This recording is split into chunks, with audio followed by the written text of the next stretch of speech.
शिरोळ नगरपालिकेच्या निवडणुकीसाठी सत्ताधारी राजर्षी शाहू आघाडी, भाजप प्रणित राराणी आघाडी व यादव पॅनल अशी तिरंगी लढत चुरशीनं झाली असून नगराध्यक्षपदासह 74 उमेदवारांचं भवितव्य मतदान यंत्रात बंद झालंय।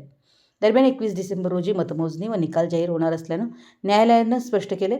त्यामुळे नगरपालिका निवडणुकीनंतर वातावरण थंड, निकालाची उत्सुकता, चर्चा अखंड अशी परिस्थिती आहे।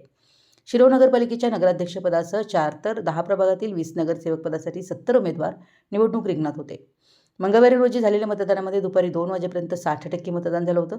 शहरातील प्रमुख व संवेदनशील काही मतदान केंद्रावरील किरकोळ बाचाबाची वगळता मतदान प्रक्रिया शांततेत पार पडली। मंगळवारी सकाळी 7:30 वाजता मतदानास प्रारंभ झाला। सकाळच्या सत्रात मतदानाची फारशी गर्दी नव्हती, मात्र दुपारनंतर शेतमजूर मतदार तसेच महिला वर्ग यांची केंद्रावर मतदानाच्या रंगा लागल्या होत्या। यामध्ये काही मतदारांची नावं इतर प्रभागात नोंद असल्यानं महिला व ज्येष्ठ मतदारांची काही प्रमाणात गैरसोय झाली। याबाबत मतदान केंद्राकडे तक्रारी करून मतदारांनी नाराजी व्यक्त केली। या मतदानानंतर मतदान यंत्र तसेच मतदानाची टक्केवारी एकत्रित करण्याचं काम रात्री उशिरापर्यंत विभागात सुरू होतं। सत्ता आमचीच येणार, नगरसेवक आमचाच विजयी होणार याबाबत समर्थक कार्यकर्त्यांमध्ये पैजा लागल्यात।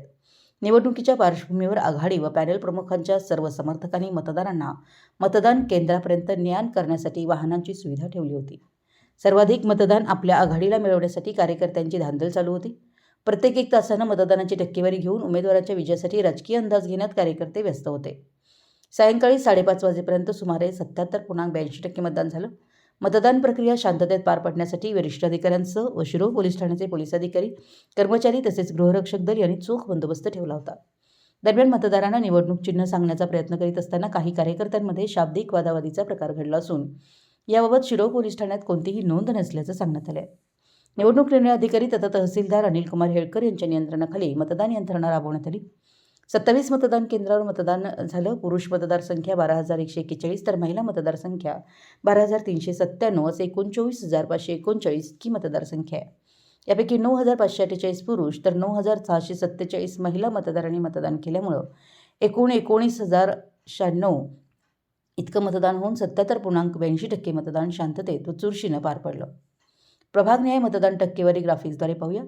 प्रभाग क्रमांक 1 73.92% मतदान, प्रभाग 2 82.80% मतदान, प्रभाग 3 78.16% मतदान, प्रभाग 4 74.78% मतदान, प्रभाग 5 83.81% मतदान, प्रभाग 6 79.34% मतदान, प्रभाग 7 79.90% मतदान, प्रभाग 8 75.34% मतदान, प्रभाग 9 80.18% मतदान, प्रभाग 10 77.76% मतदान। शिरोळ नगरपालिकेच्या निवडणुकीत तालुका व जिल्हा पातळीवरील राजकीय नेत्यांची प्रतिष्ठा पडायला लागली होती। त्यामुळे निवडणूक चुरशीची तर झालीच, पण निकाल 21 डिसेंबर रोजी होणार असल्यानं पुन्हा धाकधूक वाढली आहे।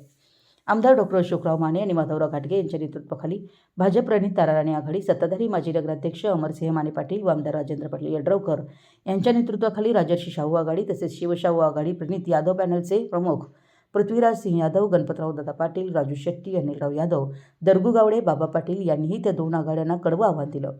त्यामुळे या तिरंगी लढतीत कोण बाजी मारणार याबाबत उत्सुकता आहे। मराठी एस न्यूजसाठी शिरोळहून दिलीप कोळी।